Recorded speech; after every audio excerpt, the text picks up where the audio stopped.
Bonjour tout le monde. Happy Sunday. Thank you for being with me. There's no hiding it. This has been a difficult year for Canadians. 2020 will be remembered as the year a global pandemic came to our shores and took the government completely by surprise. It will be remembered as a year of floor closures, rising unemployment, and uncertainty. Worse, it will be remembered as a year of grief for the nearly 12,000 Canadian families who have already lost a loved one. Cette année a été difficile pour tous, des plus jeunes aux plus âgés. On va se souvenir d'elle comme étant l'année de la pandémie qui a pris ce gouvernement par surprise. C'est une année de fermeture d'entreprises et de chômage. Mais pire encore, c'est une année triste pour presque 2000 familles canadiennes qui ont perdu un être cher. Mais les Canadiens ont montré du courage. Ils ont respecté les consignes et ont aidé les petites entreprises. Ils ont été là pour leurs amis et leurs familles. Through it all, Canadians have shown courage and fortitude. They've respected directions from our public health authorities. They've supported struggling local businesses when they could. And they've helped their neighbors to make these difficult times a bit easier. But Canadians are hurting, and they have only asked one thing of this government. One simple thing. Where is the plan? Tomorrow, Deputy Prime Minister Freeland will debut the Liberal plan for reimagining the Canadian economy. But it will not be a plan for getting Canadians back to work, and it will not be a plan for helping shuttered small businesses stay open. Because there is no plan for the economy without a plan for rapid testing and vaccines. Tomorrow, Justin Trudeau and the Liberals will not present a plan to get back to normal. Demain, quand la ministre Freeland présentera sa mise à jour de l'économie, les Canadiens vont se poser une question importante. Où est le plan? C'est la triste vérité. Sans plan pour les tests rapides et les vaccins, il n'y a pas de plan pour l'économie. Il y a des millions de Canadiens qui sont oubliés par les libéraux, et ils méritent quelqu'un qui se batte pour eux. Millions of Canadians are being left behind by the incompetence of this government throughout the pandemic, and tomorrow's plan will continue to leave many of them overlooked. Over the past 11 months, Justin Trudeau has put our workers and our economy in a risky position by failing to roll out rapid tests in large numbers, and now by failing to secure vaccines. The reality is that Canada is behind the United States, the UK, the European Union, Mexico, Brazil, India, and Indonesia for vaccine procurement. That's over 2.7 billion people. Is 1/3 of the population of the planet ahead in line for a vaccine? Where is Justin Trudeau's plan? Where is the certainty that Canadians deserve? Within days, people across the United Kingdom and across the United States will start receiving vaccines. But in Canada, the Prime Minister and his Minister of Health cannot even tell Canadians how many freezers they've secured to secure the Pfizer vaccine. And the vaccine companies have been clear. They aren't shipping anything to Canada until we have a clear plan and equipment in place for the safe and effective deployment of vaccines. Right now, there is no plan for receiving vaccines. There is no plan for distributing vaccines to Canadians. There isn't even a plan of who will get the vaccine first. Frontline workers like nurses or doctors, the elderly, the vulnerable. The Trudeau government has not shared any of this with Canadians. And what happened to the CanSino deal? Why did the Trudeau government put all of their eggs in the China basket for their vaccine? Why did Trudeau trust China with our health? Where are the answers? Where is the clarity that Canadians deserve? The United Kingdom is ready to start inoculating people in the coming days, and Canada is still standing still and not even answering questions. This government looks like a deer caught in the headlight. While the Americans and the British are talking about mass vaccination throughout December and January, our government is now talking about getting Canadians vaccinated by September. Le manque de courage des libéraux à des efforts réels sur la population canadienne. Ils n'ont pas voulu se battre pour avoir des vaccins rapidement. Le résultat, alors que les Américains et les Britanniques parlent de vacciner leur population en décembre et janvier, Justin Trudeau parle de septembre prochain. 10 mois de plus d'hôpitaux en difficulté et de CHSLD à risque. 10 mois de perte d'emploi. That's 10 more months of uncertainty. 10 more months of businesses closing, mental health challenges, families remaining separated, and workers not knowing when their shifts will be canceled. 10 more months of the horrible consequences of lockdowns, from domestic violence to drug overdoses. Canadians have endured enough. Where is the competence Canadians deserve? We have experienced one mass lockdown as a country, and some parts of Canada are starting to see lockdowns again. How many more waves will Canadians have to endure in the next 10 months because of this government's incompetence? We need to get this country working again. We need to get this country healthy again. We need to show Canadians that there is a plan for the vaccine. Il est temps de remettre ce pays sur le rail. Les Canadiens méritent mieux. Ils méritent un gouvernement sérieux et compétent. Ils méritent un plan. Canadians deserve certainty, clarity, and competence from their government. Any questions? We'll now go to questions, starting with questions on the phone. Quick reminder, as usual, one question, one follow-up. Nous allons maintenant prendre les questions, commençons par les questions au téléphone. Un rappel, une question suivie. Today we have 6 questions. Aujourd'hui, nous aurons 6 questions avec suivi. Operator, do we have a first question? Thank you. The first question is from Althea Raj of the Off-Post Canada. Please proceed. Hi. Thank you very much for taking my question. Good morning. I want to switch gears just slightly. On Tuesday will mark the first 100 days of your tenure as Conservative leader. Can you explain what were the first things that were important to you that you wanted to accomplish, and how you feel that you have accomplished them, if you feel that you have? Thank you, Althea. I heard your podcast on the subject. I believe we're accomplishing them because my main goal is that in the next election, I want more Canadians waking up that morning and seeing a Conservative staring at them in the mirror.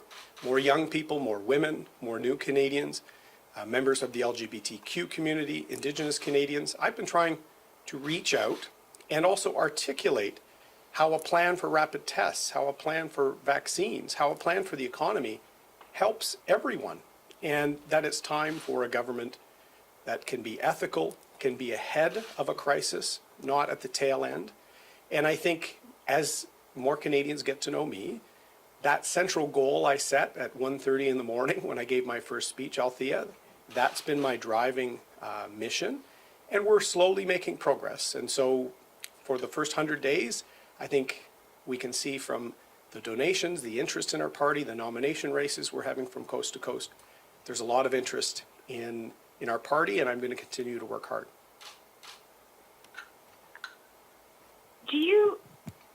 What particular challenges do you feel you face at this time? And I'm going to say, for me, I find it, sometimes I find you quite aggressive, and I wonder if there is, it's obviously not normal times, but how you balance, your role as an opposition. At the same time, you said you want to propose things.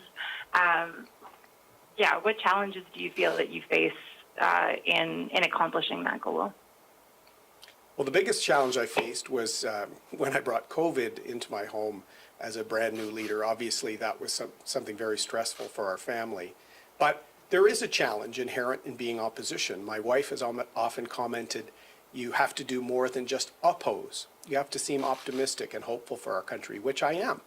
I want us to do better on rapid tests or on vaccines. I believe in this country and its people, and I think we can tackle all challenges while letting more families have the opportunity to work, provide for their families. So that's an inherent challenge with opposition. But I've said from the start, we're not just going to oppose, we're going to propose, which is why I asked for the call with the Prime Minister on Friday to propose some solutions to improve our relations with the United States, to support the passage of the Keystone XL pipeline. You're going to see a very serious approach to policy for the well-being of Canadians. Operator, next question. Thank you. The next question is from Andrew Lawton of the True North. Please proceed. Good morning, Mr. O'Toole. In the last week, we've had a pastor, an Ontario legislator, and numerous other Canadians ticketed for attending anti-lockdown protests across the country. And I'm wondering what your thought is on these actions by law enforcement officials and by provincial governments. Well, as you know, I think it's important for all Canadians to heed the advice of public health authorities. I mentioned that in my remarks here, Andrew. I think that that's one of the accomplishments that Canadians can be proud of over the last 10, 11 months. Our country has rallied around some of the advice from public health officials, from elected officials, and we must continue to do that. At the same time, I've also said we need to give Canadians even more information.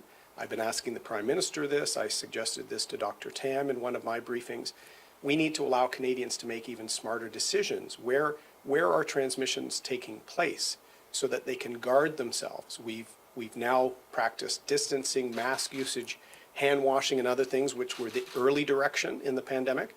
We need to equip and trust Canadians with more information on that transmission point, because that will allow us to keep potentially more economic activity going. That will allow Canadians to be even more prepared to avoid the transmission risk in certain circumstances. And I appreciated that Dr. Tam took my question, my advice, and I would like to see that more common, because I think Canadians need more information, not less. You mentioned a lack of plan on the part of the Prime Minister for getting vaccines. If you were Prime Minister right now, what would you have done that would put Canada higher up on the list for vaccine receipt? Well, I would not have put all our eggs in the basket of China. And I think Canadians should really wonder why it looked like the only manufacturing of a vaccine that was going to be done in Canada was going to be a joint venture with China, the CanSino project, which fell apart by the end of the summer. And if you look at the timeline, that's when Canada started getting serious with Pfizer, Moderna, the other options. So that's very concerning that in the midst of a pandemic where we had already had early questions about the transparency of China, that the Trudeau government was willing to almost double down on partnering with China for a vaccine. That failed, and I think that's why we are late. When the Minister of Health, over hours of questioning, won't even answer simple questions about when did we start procuring freezers, or have we, that should concern Canadians. We're not prepared because of the incompetence of this government. Operator, next question. Thank you. The next question is from Mike Blanchfield of the Canadian Press. Please proceed. Thanks for taking our questions, Mr. O'Toole. Following up on what you just said about the CanSino deal, do you think there are other options that the government could have pursued before that? I mean, we've just heard from the Moderna chairman was on a television program just a little while ago saying that, Canada moved early to get its orders in with his company. He said company, and that they actually, they did it when they were less sure when the efficacy of what they were doing was less certain. So is it possible that, I don't know, your point is taken on the CanSino affair, but do you think basically when they moved when they were able to, or do you think that they could have moved sooner and started buying things when they didn't know if it would actually work? I guess would that have been prudent? I mean, how would you balance that if you were the leader? I would have made sure we were ready to make and distribute a vaccine in Canada, and I would have made sure that plan was finalized by summer. This is perhaps where my military experience comes in, but you gather a team, you set a plan early, and you forecast uncertainty.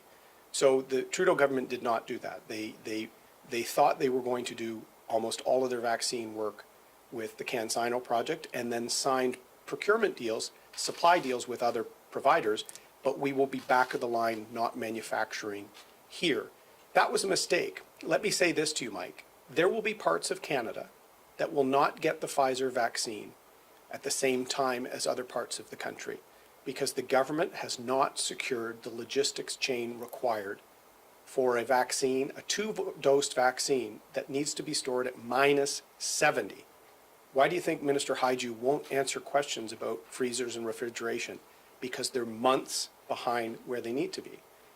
And in a pandemic that we'd already gotten through the first wave, the fact that we were not doing this earlier is very troubling. And so the fact the government won't answer any questions on any of this for hours on end should tell Canadians that they know their response has been inadequate.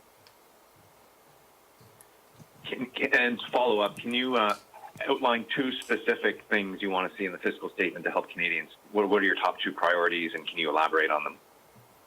My top priority is a plan for vaccines. There is no plan for the economy if we don't have rapid testing and vaccines as swiftly as possible. We're already seeing small businesses teetering on the edge. That is leading to this uncertainty and this concern out there about the well-being of tens of thousands of Canadian families that have invested everything in their restaurant or in their their auto shop or a range of small businesses that are close to bankruptcy. Rapid tests, we're months behind our allies in large-scale rollouts and use of rapid tests. It looks like we're going to be months behind our allies on vaccines. These are critical tools. The vaccine is the hope we were all looking for. And I think Canadians are going to be rightly frustrated when we see many other countries, both G7 countries like ours, but also countries, less advanced from a manufacturing capacity, from a life sciences capacity, rolling out millions of doses before Canada. I hate to see us trailing. I don't compare ourselves to the worst response. I want Canada's response to be the best. That's why I want to see a plan, and I want to see a plan for the economy. We need to get people working. I will now take questions from the room. Mike? Mr. O'Toole, Mike Couture from Global National. I'm trying to reconcile something you just said and what your party has been saying for months. They've been calling for a fiscal update for months. And then you kind of just dodged my colleague's question on what you want to see in the fall fiscal update, saying there can be no plan for the economy without a plan for vaccines. So how do you reconcile that your party has been banging the desks and saying we need a plan for the economy, but now you're saying tomorrow I want to see a plan for vaccines when you know that's not what's going to be coming? We're pushing for it to come, Mike, because there can't be a full economy, a growing economy, people working, people being productive, without the tools to keep that happening in a pandemic. Those two tools are rapid tests and a vaccine. And so with part of our economy in lockdown at the moment, parts of it, and these are why Canadians are frustrated about the potential for more lockdowns, where we can have tools that can limit the impact on our economy, that's as important to an economic statement than interest rate numbers or forecasts of GDP. What matters more to a family? The fact that they'll get a vaccine faster or the GDP projections of the government? So we do want to see a plan for the state of the finances, which they've been hiding for months. We've almost gone 2 years without a budget, the longest time in Canadian history. I want to see a plan for getting Canadians working, helping some sectors like tourism and others that are on the edge of the brink. But if we want to make sure our economy is producing as productively as possible, rapid tests and vaccines are part of that. Understood. So my follow-up will be about what you hope to see tomorrow as well. We're expecting that the deficit will be way over the $343 billion that we saw in July. And the Prime Minister has already sort of indicated last month that there will be no fiscal anchor in what we see tomorrow. So do you think that will be okay? Will that be acceptable if, for instance, let me put it this way, will you turn a blind eye to a massive deficit if you see a plan for vaccines tomorrow? Mike, as you know, we voted unanimously on some of the benefits that have had to go out to Canadians to help Canadians persevere through the pandemic, to help small businesses to fix the problems with the rent subsidy. We've supported with very minimal debate. We're willing to support that spending to help people. What we don't support is Minister Freeland's suggestion that she can continue to spend with no plan at all as long as interest rates are low. That was her early indication as finance minister. That is very reckless because all of this debt will accumulate. And if in a few years interest rates change, the Liberals are putting healthcare and other services at risk by that uncontrolled approach to massive $100, $200 billion deficits. So I want to see if she remains in that same view that she can spend without regard to the public finances as long as interest rates are low. I'm hoping that's not her fiscal anchor. So we'll see what their plan is tomorrow. Marika Walsh with the Globe and Mail. Mr. O'Toole, on the question around deficits, as you know, your party supported a lot of these programs that led to such high spending. So is there sort of like an upper limit that you want to see on that deficit? What is your number that the government should not be going past in terms of its deficit for this year? Is it 400 billion? Is it 450? Is it 500? What is it? Well, as you said, we have supported the programs that have helped families, that have helped small businesses, and we will continue to do that in a pandemic. That accounts for only about less than half of the deficit spending so far. What we're concerned about is the fact that there seems to be no concern about multiple years of $100 billion plus deficits. That is going to be what I'm watching for. Less this year's amount and more, are they willing to do this over the next 2, 3, 4 years? Because that is going to put pressures on our economy that could leave the government, a future government, without any options. And we're also seen as uncompetitive as a country. So I'm going to see if they introduce anything on productivity towards job creation. That's what we'd like to see. So I'm clear then, so you're not concerned what the number is this year, it's what the long-term planning is, and if in fact the programs they're announcing are one-time programs versus the long-term. So no matter the number for this year, that's not your concern. Can you just be very clear on that? And if you do actually have a number where there should be a point of no return? The number this year we already know. It's going to be somewhere in the range of $400 billion. And that is startling, and that is too high. Many of the programs that we've supported account for about half of that. Assistance to families, assistance to small business. We support that. What we want to see is some transparency with respect to the others. As you know, the We Charity scandal, we had very big problems because of insider dealings. We also had concerns that almost $10 billion was spent to supply the CERB to students when we could have actually used that to help small business and expand the Canada Summer Jobs programs for students. We could have even given tuition assistance and spent less. So we are going to analyze what degree of detail they have on the spending. We want to see a plan to get people working and a plan to prudence coming out of the pandemic. Last question, Ian? Ian Woods, CTV News. Mr. O'Toole, you talk a lot about rapid testing, but the fact of the matter is there are still some efficacy issues with rapid testing.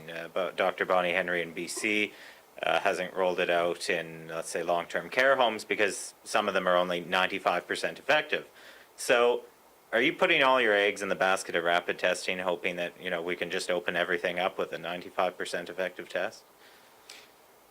Well, any pharmaceutical product, any medical test will have a degree of accuracy. And Mr. Trudeau's giving us an option right now of 0. I would take 95% certainty over 0 anytime. The deployment then, depending on whether it's long-term care, whether it's seasonal workers, whether it's travel, these are tools that can be used, and that degree of certainty will change depending on how vulnerable people are. Obviously, in the long-term care environment, that's probably why Dr. Henry's looking very carefully at that accuracy rate. But for seasonal workers, for example, for some folks in the restaurant or retail environment where there aren't risks with the most vulnerable, they are a tool that can be deployed. European countries were using them before the second wave hit for travel in airports, for getting employees back into the workforce rather than 10 days or more of being confined waiting for testing. So it's a tool we should have had much earlier, and we'd like to see more effective rollout of it. You're talking a lot about how many waves Canadians are going to have to go through and pointing towards the federal government's action on that. But at the end of the day, the provinces are the ones that are going to put in measures like shutdowns. out west in Alberta, we're seeing there was minimal restrictions, or not minimal, but there were lesser restrictions than other places in the country. If you were Prime Minister, would you take the hard step that, say, jurisdictions like Melbourne and Australia have taken and done a full, complete shutdown to snuff out the virus for? No, I would do the job the federal government of Mr. Trudeau has not been doing, which is rolling out the tools the provinces need to make the best decisions for their economies. I think the provinces early on, because of failures on the border, on really briefing Canadians on the risks of coronavirus in February and early March, a lot of provinces had to deal with slower starts. We had a PPE shortage because of the federal government sending PEP to China, not taking the coronavirus seriously at the beginning. What we need now is to give them tools like rapid testing, like vaccines, faster, so that we don't see a potential spring wave. And because we may not have large-scale inoculations taking place until Mr. Trudeau suggested next summer, we could see Canada in a third wave when other countries are inoculating and having herd immunity before that. So this is why we're going to continue to push. We can't move the economy forward without this critical tool of the vaccine. Canadians have reasonable questions on why the government took so long to roll out plans for the cold vaccine of Pfizer and why they threw all their eggs in the basket with China. And this concludes the press conference. Ceci met fin à la conférence de presse. Merci. Thank you very much. Thank you. Merci.